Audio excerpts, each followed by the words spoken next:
और इसी बीच एक बड़ी खबर है फतेहपुर से। धर्मांतरण के मामले में खुलासा हुआ है। पूछताछ में अब विदेशी फंडिंग का लिंक भी सामने आ रहा है। ईसाई धर्म के प्रचार प्रसार के लिए फंडिंग हुई। अमेरिका, कनाडा, लंदन से प्रदेश में फंडिंग हुई है। गरीबों को प्रलोभन देकर धर्म परिवर्तन किया गया।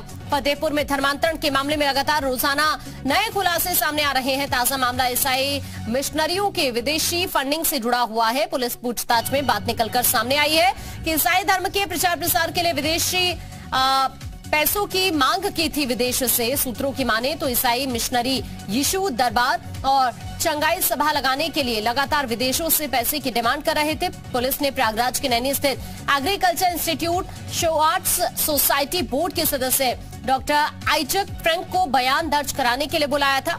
प्रदेश के कई जिलों में अमेरिका, कनाडा, लंदन से करोड़ों रुपए की मांग की थी।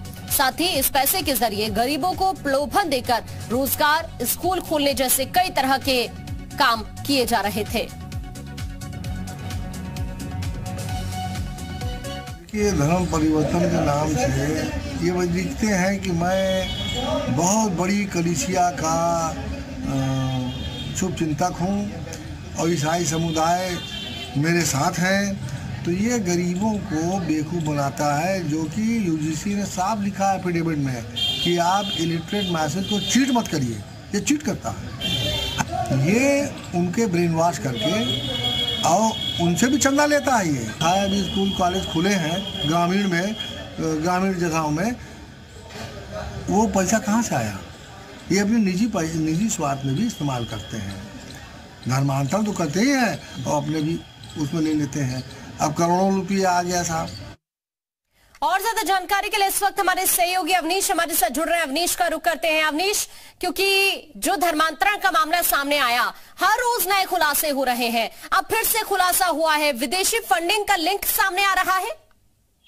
जी देखिए, बता दें कि धर्मांतरण की परत दर परत जिस तरीके से पुलिस पड़ताल कर रही है, रोजाना नए नए क्लू सामने आ रहे हैं। इसी में ताजा मामला जो निकल कर आया है विदेशी फंडिंग का, जैसे फॉरेन कंट्रीज, अमेरिका, कनाडा, इन जगहों से चंगाई सभा और गरीब जगहों पर स्कूल और उन्हें लाभ देने के लिए लगातार फंड की डिमांड की जाती थी और वहां से लगातार फंड भी आता था, जिससे ईसाई धर्म का यहाँ प्रचार प्रसार होता था, लोगों को प्रलोभन दिया जाता था। इस तरीके के काम उसी फंड के जरिए यहाँ किए जाते थे। जी ठीक है, यानी इसी फंड से यहाँ पर लोगों को प्रलोभन दिया जाता था, इन्हें लालच दिया जा रहा था।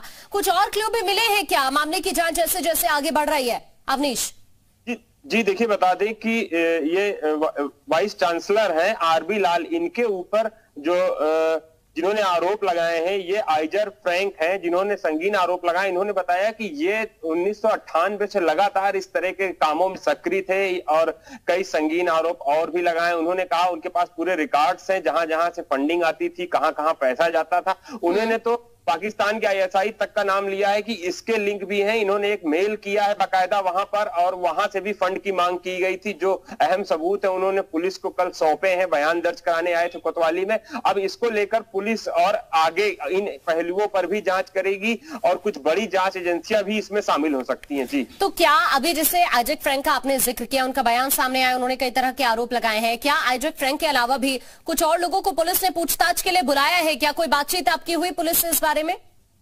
जी देखिए, बता दें कि लगातार पुलिस इस मामले में लोगों को बयान दर्ज कराने के लिए नोटिस भी चस्पा कर रही है, लोगों को बुला भी रही है, इसीलिए इनको भी बुलाया गया था। और हमारे पास एक सटीक जानकारी है कि आइजर फ्रैंक हो सकता है आने वाले दिनों में सरकारी गवाह बन जाएंगे, पुलिस की मदद करेंगे, इस पूरे लिंक का भांडाफोड़ करेंगे। उनके पास कई ऐसे अहम दस्तावेज हैं जिनसे उनको वो पुलिस को सौंप चुके हैं। और आगे उन्होंने ये भी कहा है कि अगर इसकी सीएजी जांच वगैरह होती है तो इस अकाउंट्स की और बहुत सारी कई और नई सारी चीजें निकलकर इसमें सामने आएंगी कि कहां कहां से फंड आया है, किन किन कंट्रीज से फंड आया है। और बता दें कि उन्होंने बताया कि उत्तर प्रदेश के ज्यादातर जिलों में ये जो वाइस चांसलर हैं डीम्ड यूनिवर्सिटी के बी लाल, इनके माध्यम से वहां पर इस तरह के काम किए जाते थे। लोगों को प्रलोभन दिया जाता था, इंस्टीट्यूट खोलने का, पढ़ाई का, नौकरी का, उसी पैसे का ये इस्तेमाल इस तरीके से करते थे। जी ठीक है, शुक्रिया आपका भी के लिए अवनीश, ये जानकारी के लिए। और